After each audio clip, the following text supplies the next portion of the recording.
पिछले वीडियो में हमने कोशिका की खोज और कोशिका के बारे में कुछ बेसिक जानकारी हासिल की थी। आज के वीडियो में हम कोशिका से जुड़ी कुछ और बातें जानेंगे। यदि हम जंतु कोशिका के भीतर जाकर देखें तो सबसे पहले कोशिका झिल्ली देखने को मिलती है। इसे प्लाज्मा मेम्ब्रेन या प्लाज्मा लेमा भी कहते हैं। यह बहुत ही ज़रूरी होती है क्योंकि यही सभी कोशिकाओं का घर होती है और कोशिका झिल्ली इस बात का भी ख्याल रखती है कि कौन सी चीज़ें सेल के अंदर जानी है और कौन सी सेल के बाहर आनी है। यदि हम जंतु कोशिका को ध्यान से देखें तो उसमें कुछ माचिस की तीलियों के समान संरचनाएं दिखाई देती हैं। ये फास्फोलिपिड से बनी हुई होती हैं जिसके दो स्तर होते हैं। दोनों स्तर में सिर वाला बाहर की तरफ होता है और पूंछ वाला सिरा अंदर की तरफ होता है। इसका एक खास कारण होता है क्योंकि जल वाला सिरा हाइड्रोफिलिक होता है, हाइड्रोफिलिक यानी कि जल स्नेही, और पूंछ वाला सिरा हाइड्रोफोबिक होता है यानी कि जल विरोधी। जैसा कि हम सभी जानते हैं हमारे शरीर में 60 से 75% जल होता है, तो कोशिका को भी सरवाइव करने के लिए पानी की बहुत अधिक ज़रूरत होती है। इसलिए ज़रूरी है कि जल वाला सिरा या जल स्नेही सिरा बाहर की ओर हो ताकि पानी कोशिका के भीतर जा सके। सेल मेम्ब्रेन या कोशिका झिल्ली को समझाने के लिए बहुत सारे मॉडल प्रस्तावित हुए थे, लेकिन उनमें से एक मॉडल जो सबसे अधिक प्रचलन में है फ्लूइड मोज़ेक मॉडल है। आसान भाषा में बताती हूँ। फ्लूइड यानी कि कोशिका के अंदर के सारे कोशिकांग हमेशा फ्लो करते रहते हैं यानी कि तैरते रहते हैं, क्योंकि यदि हिलना डुलना बंद कर देंगे तो ये कार्य करना भी बंद कर देंगे। और मोज़ेक यानी कि टाइल या दानों के समान संरचना जो कि हमारे घरों के फर्श में लगी हुई होती है। तो फ्लूइड मोज़ेक मॉडल जो कि सेंगर और निकोलसन ने दिया था, इसलिए कहा जाता है क्योंकि कोशिकांग कोशिका के भीतर फ्लो होते रहते हैं, तैरते रहते हैं। और मोज़ेक इसलिए क्योंकि इसमें प्रोटीन भी बीच बीच में दानों के समान लगा हुआ पाया जाता है।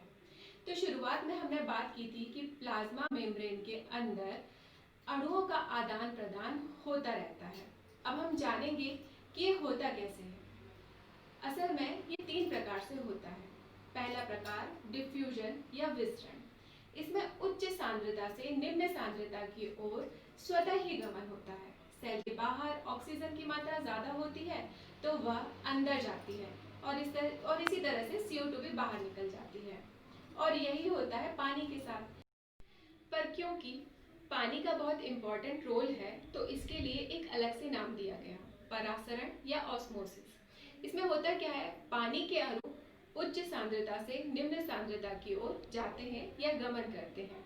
और आसान भाषा में समझाऊं, जहाँ पानी ज़्यादा है वहाँ से पानी कम वाली जगह में अपने आप ही जाने लगता है। अब ठीक है, परासरण से दोनों तरफ की सांद्रता बराबर हो जाती है, तब तक पानी यहाँ वहाँ होता रहता है। ठीक है, अब तीसरा है एक्टिव ट्रांसपोर्ट या सक्रिय गमन। यह एक्टिव ट्रांसपोर्ट या सक्रिय गमन क्या होता है? एक्टिव से हम क्या समझते हैं? हम एक्टिव कब होते हैं? जब हमें एनर्जी होती है, तब हम एक्टिव या सक्रिय होते हैं।